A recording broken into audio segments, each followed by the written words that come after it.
currently minus 25 degrees Celsius out, which is minus 13 degrees Fahrenheit. I got my heated jacket on, I got my balaclava, I've even got long johns on, so I'm staying warm. But how are you going to keep your vehicle warm in these cold temperatures? Best option to keep your vehicle warm in the wintertime is going to be using a block heater of some sort. I'm going to be explaining when to be using a block heater and what it actually does. If you live in a cold climate and you bought your vehicle in that cold climate, it's likely that you have a block heater without even knowing it. Go ahead and look into the engine bay and look for a cord, and you will find a male end. That is your block heater, and you can go ahead and pull that out and then close the hood right on top of it.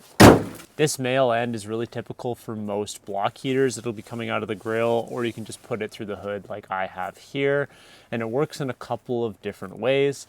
This is a typical block heater, and it will actually warm up the coolant, which will then in turn circulate around the engine and keep the oil warm in your vehicle, so that when you go ahead and turn the key, it actually stays a lot warmer and cranks over a lot easier. But there are a lot of other block heaters out there as well, some that heat up your battery, some that stick directly to your oil pan, and some that are specifically made for diesel trucks. Now with the 2019 and up Silverado, it's a little bit different. All of that male end cord is actually inside of the bumper.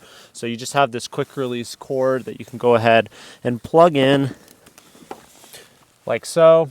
And that just keeps everything nice and clean, so you don't have a cord sticking out the front. But the real question is, when should you be using this block heater and actually plugging in your vehicle? Well, anything colder than minus 10 degrees Celsius, you should be plugging in your vehicle for at least a couple hours before you start it up.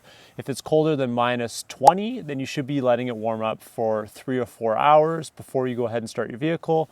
And if it's anything colder than minus 30 degrees Celsius, you are going to want to think about plugging your vehicle in overnight to allow it warm up enough that when you do crank that key over, your vehicle will start really nicely. If it's colder than minus 10, you should really be thinking about plugging your vehicle in. If it's colder than minus 15, minus 20, definitely go ahead and plug in your vehicle so it'll start really nicely in the morning. Hope you guys liked this video and learned a thing or two. If you did, give it a thumbs up and consider subscribing. Until next time, take care.